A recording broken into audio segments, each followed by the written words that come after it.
Welcome to Halacha in a Year, where we can get to learn all the most relevant halacha through the prism of the Kitzur Shulchan Aruch. You are listening to Rabbi Ya'akov Trump. This year is kindly sponsored by the Moshe Group and CA in zechus of Rivka Biela, bas נחמה Shifra, and in honor of Rabbi Trump.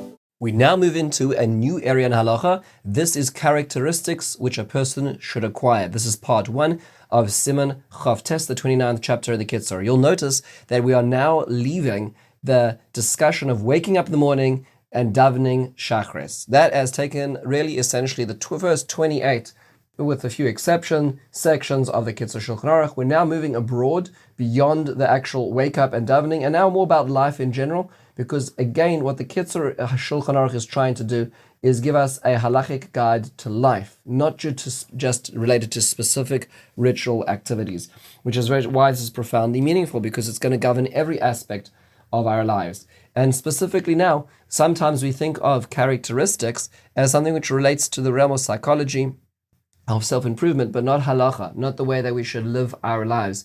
And the Kitzur is arguing against this, as he's going to quote many of the earlier, the Gemara itself, the Rishonim, as an example, the Rambam, which is predominantly the source of much of what we're going to learn today, and many of the Baalei Musar as well. But this actually relates to the halachic aspects, meaning to say how we actually live.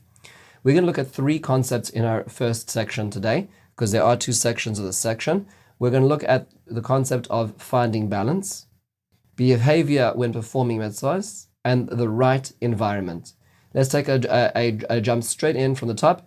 Our first concept of finding the right balance. So first of all, it's just worthwhile noting that we as human beings are hardwired a certain way. We're born with certain characteristics. We also acknowledge that nurture, the way that we treat ourselves, or we are educated or self-educate, helps change the way that we were hardwired, or pivot it or angle it in a different direction. We're going to look at some of the halachic aspects of this as well. And this is based predominantly on the work of the Rambam in Hilchos Deos, in the halachas of characteristics. So first basic question here is, are all people the same? So clearly people look different, people have different physical characteristics, and the Gemara tells us that just as the face of every person is different, so too the contours of character, the contours of our consciousness are different as well. People are born with different natural inclinations. Okay, so second question, because we're looking at this, we're going to look at this through the prism of 13 questions. The second question is, can you give a few examples? So the Kitzur looks at this from the perspective of a continuum or a spectrum, which means to say is you can look at most characteristics as a spectrum between 2 poles. So for instance, calm and angry. Some people are just by nature much more calm people. Nothing gets them upset. Nothing gets their heartbeats too fast.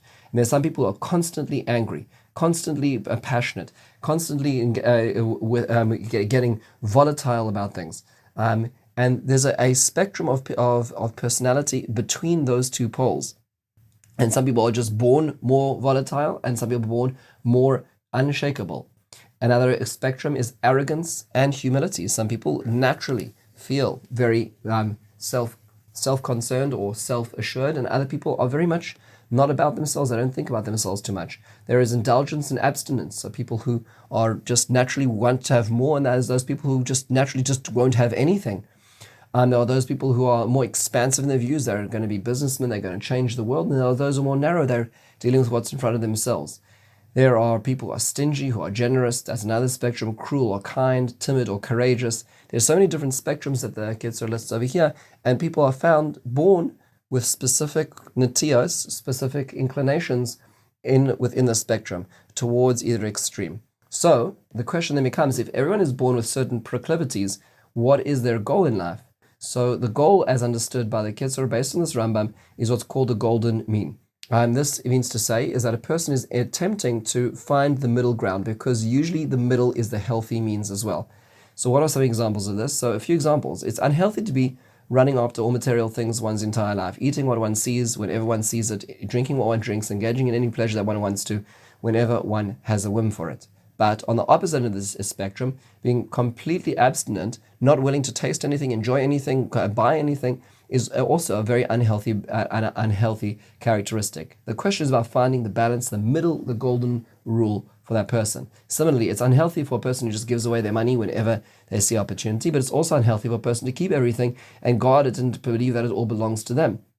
Finding the balance is the question. Finding the balance and where to put that pin in the spectrum in the middle is what character work is as well. How does one do this? So the Kitzur doesn't mention this, but if you look in the Rambam himself in Hilchos Deos, he explains that sometimes to correct or to self-correct a proclivity which is too extreme in one direction, one needs to bend the paper in the opposite direction. So for instance, if a person happens to be a person who is more angry by nature, in order to get it, well, actually, angry is not a good example. We'll see why in a second. But let's say a person is a little too arrogant. So in order to get to the center of the angry to humility spectrum, a person needs to actually go for what we'll call a Navardoc training, where the idea would be is to self-humiliate themselves, go to an unhealthy degree on the spectrum in the opposite direction to bring them back to center so they can operate in the middle. So it requires sometimes the therapy in the opposite direction.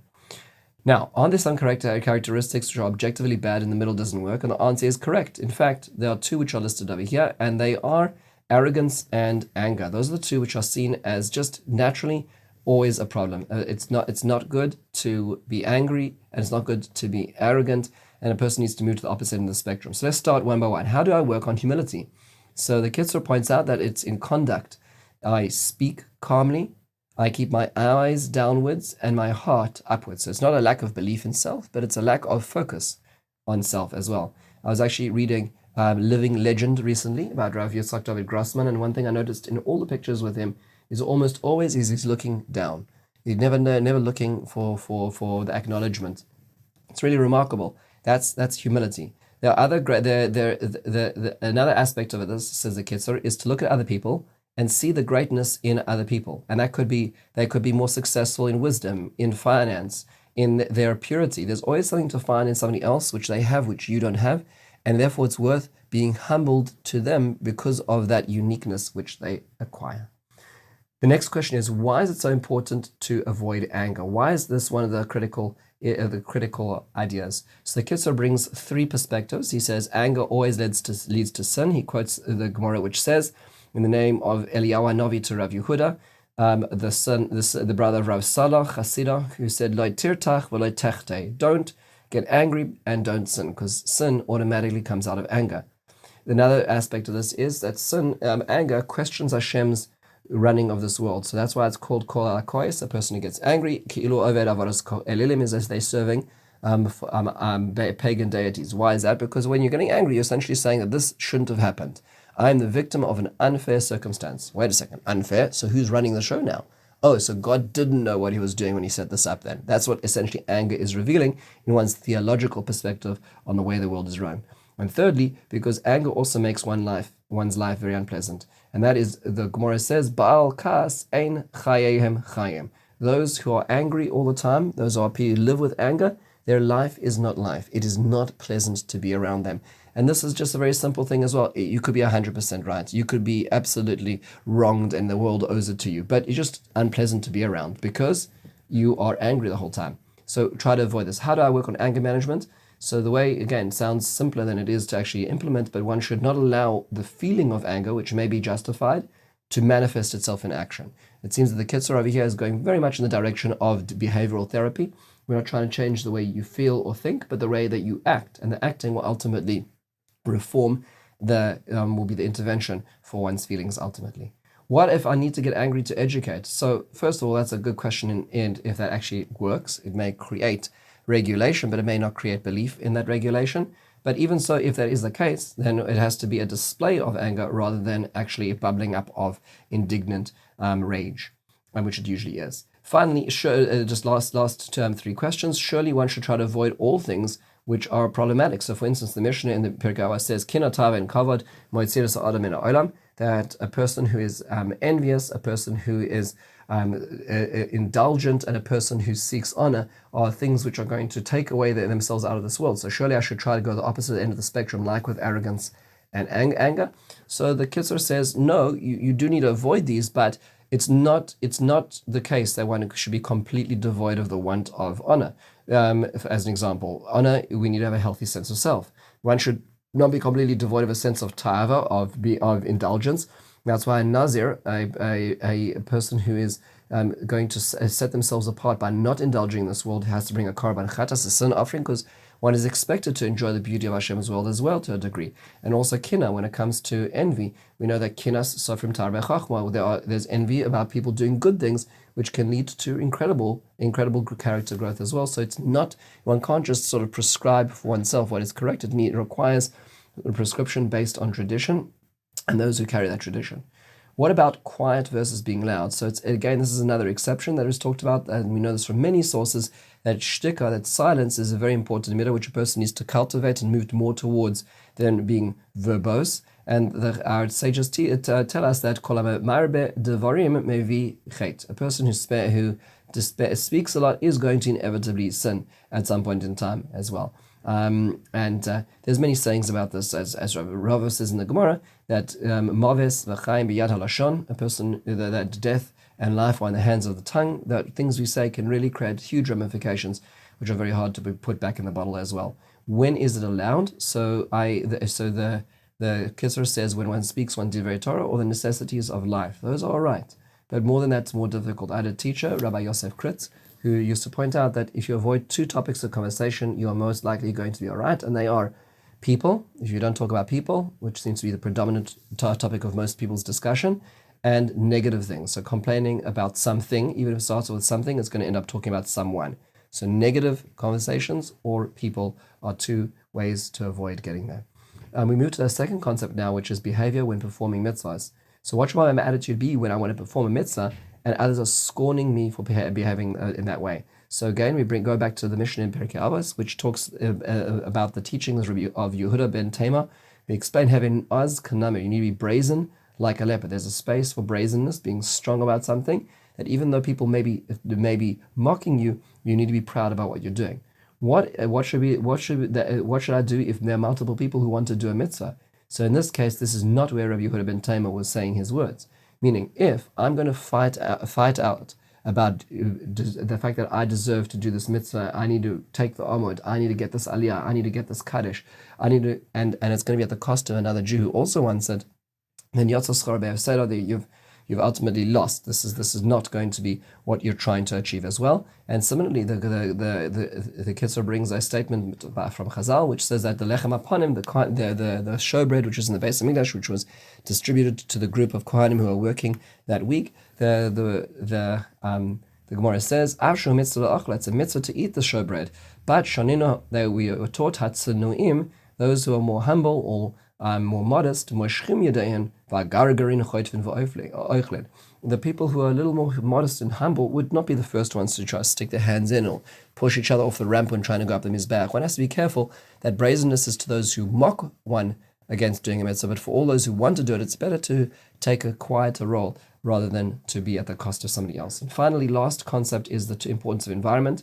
Why is environment so important? And we know that people are influenced by their friends and those around them. When we choose a neighborhood, our kids' friends are going to be a primary source of their education as well. How does this affect the way I live? So one should choose to be around sages and refined people to learn from their actions. For instance, I remember I was once overhearing a conversation between a fellow who is a Jewish contractor, is working with somebody, with one of the people he was hiring, and they started joking, and the jokes turned to inappropriate jokes, and the guy was listening and laughing and so on, and it's not becoming. But the reason why that happens is because when you're in that environment and that becomes the talk, and you have to kind of fit in, then you sort of become slowly involved and like the types of low conversations that are being that happen in those environments. Choose environment carefully.